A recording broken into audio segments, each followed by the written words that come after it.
Hi everyone, today we have a new video review, and as you can see, this time we are going to talk about fresh release from ICM, and it is molded in 1/72nd scale. Here we have quite an interesting combo of 3 models in one package, and as you can see, it's biplanes from 1930s, 1940s, so I can notice that we have this aircraft from different countries, and that's why it might be a handy purchase if you're a fan of this scale and also of this time, let's say era with those unusual types included. So of course we have the commercial sample, and it means you will get exactly the same stuff as what you'll see in this video review, so nothing will change in this release, and it should be already available in Mix, for example. So first of all, I can note the size of the box. It's surprisingly not that huge, so here you can see comparison with my hand. We have nice box art here, and the kit number is written here. It's 72210. So here on the side you can see also the information about the real subject and also information about the kit. So it's written here that we have 102 parts for U2, 50 parts for Heinkel 51 and 34 parts for Ki 10. So basically we have Japanese, German and Soviet aircraft included, all in 1/72nd scale, all biplanes, so that's why it's an interesting release. And here on the opposite side you can see also 3 marking options which are included, so I guess we won't get more than what is shown on the box art. So now I just need to cut through the plastic tape, and in the meantime I can also remind you that we reviewed those kits as the solo releases as well. They were quite nice. Those are definitely not the, let's say, new plastic kits, but still they are interesting for modelers who would like to have this type in their collection. So I am cutting the last plastic seal, and now we can lift this color printed top section. Just give me a moment. As you can see, it's quite flexible. And what we have inside is this sturdy white cardboard box, and here we have the plastic sprues packed into several plastic bags. Well, as you can guess, the separation is based on the, let's say, separate parts for each type of the aircraft, and we start with the U2 or PO2. So it's a Polikarpov aircraft in small scale, which should be quite an interesting release.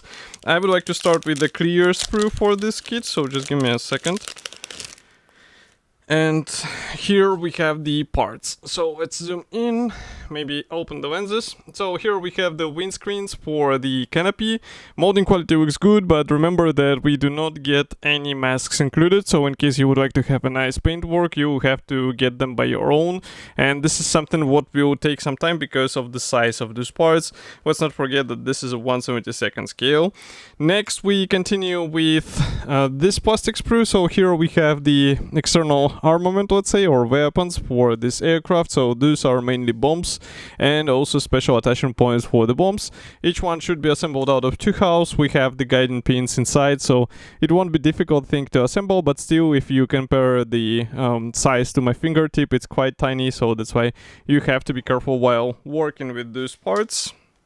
And next we continue with the biggest gray plastic sprue. So let's not zoom out, let's first check what we have here in the one corner. So those are the cowling parts. Here we have also some of the engine parts. The wing here is molded as a single piece parts with the wing mechanization, so that's why you should be able to install it without any noticeable problems. We also have the wing struts here, the engine parts. And next we continue also with some winter parts. Those ones will not be used as far as I remember. Here is another, or first fuselage half, this the left part, and here we continue with the lower wing. As you can see, it's also single piece part. And then another one, fuselage half, that's the right one, and this one is molded together with the tail fin. So you have to be careful because it will serve as a guiding element for assembly of the fuselage. And if I flip over this plastic sprue, you can see that we have exactly what I was talking about. We have the separate rudder. We also have some minor features in the cockpit area, which might be handy also for some modelers. And by the way, I'm just looking at the wing parts, and I can see that we have here quite interesting surface details, so be sure not to lose them, because they are not that deep as they could be, so it might be easy to get rid of them under a layer of primer and paint. Next, I'm opening another plastic bag, and this kit will be noticeably older, so I will show it in a second and you understand why I'm saying this. So first of all, we have the clear film for the canopy. Here you can see it. Maybe we can zoom in and this way you will be able to see it better. So here it is. I think there is no point in unboxing it because it's just a typical clear film, so nothing special, I would say. But for the plastic parts, well, we do not even have the numbering on the parts, so pay attention to the parts map. But here you can see that these are parts for the Henkel 51. So we have also some parts for the landing gear, for the cowling. Here we continue with the fuselage. Again, we have the left fuselage half molded together with the tail fin, while the right one is molded without it. Again, the wing parts are molded as a single piece parts with the mechanization pre-molded, and also here you can see the landing gear wheel. So overall it looks like a fine plastic, but here you can see that the details are a bit more, let's say, rough in comparison with what we saw on the previous kit. That's because of the age of this release. And here, by the way, you can see the internal features, so we have some minor things included for the cockpit. Of course, they might benefit from the P upgrade in case you are able to find such upgrade, because I'm not sure if there is some aftermarket manufacturer actually producing such thing. Next, we have the third and the final aircraft. That's the Japanese aircraft, Ki-10, as you remember. And here we have the, again, the clear sprue. So let's zoom in and I will show it in a second, if camera will be able to focus on it. Okay, now you should be able to see. So here we have the clear film. It's again the similar part to what we saw on Henkel. And as for the plastic parts, well, the quality level is also approximately the same. So if we don't zoom out and show these parts closer, you can notice somewhat crude external features.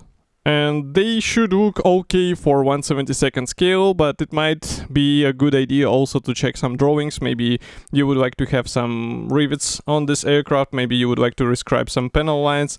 That's already some extra work, but it might pay off even in this scale, let's say. Some others might argue that this is something they do in 148 or 132, but I think in 1/72 scale it also has a place to be. And here we have also some minor features for the cockpit. So nothing, I would say, surprising in a good sense, but well, it would be weird to expect something unusual here. Next, we have also decals. And for the decals, I'm not sure how it is organized here, because for example, I took the manual for the Ki-10, so here are the decals. Printing quality looks fine. I do not see any decals for the cockpit, so for the cockpit features you have to improvise a bit. And here we have the assembly manual, so this one also hints on the age of this kit, because only the old kits were released with such thing. And here we have the short history note, also the parts map. And then if we open it, assembly process starts with the fuselage, and then we join here, for example, cowling parts. As you remember, there are no engine parts whatsoever. Here we also have the marking guide, I guess. So that's actually one marking option for this aircraft, China 1938, with this, or maybe these are two different versions. It's not numbered, that's why I'm not sure, because here, as you can see, the line is straight, and here we have the diagonal line, so probably that's the 70th. Yeah, those are two marking options, because here we have the 64th Sentai, and here we have 77th Sentai as well. And the final step of the assembly is, of course, the struts for the wings and landing gear, and also rigging, so you will not be able to avoid it with this aircraft, so be ready for this. Next, we continue with the Henkel. So we also get the decals inside assembly manual. Here it is. Printing quality looks fine. Again, no decals for the cockpit, unfortunately.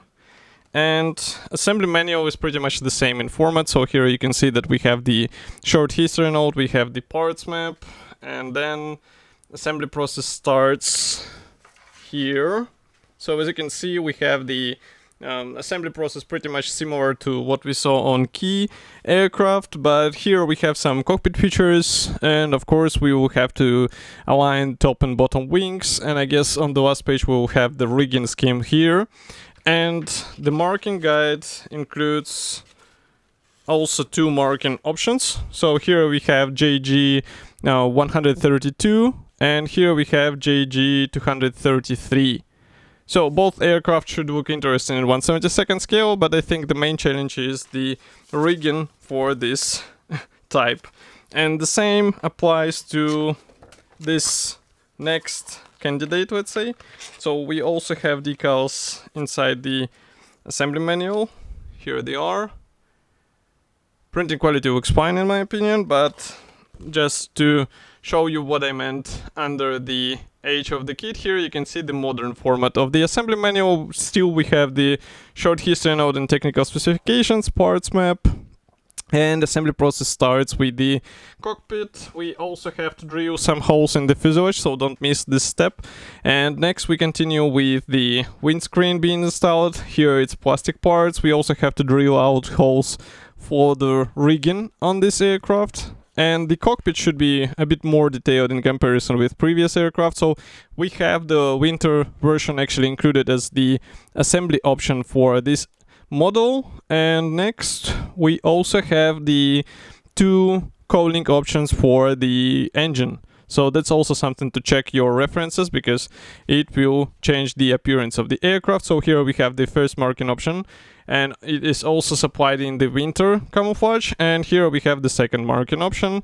So it's also quite an interesting choice. And actually the winter one is counted as the second. Here we have the third, and that's the fourth marking option.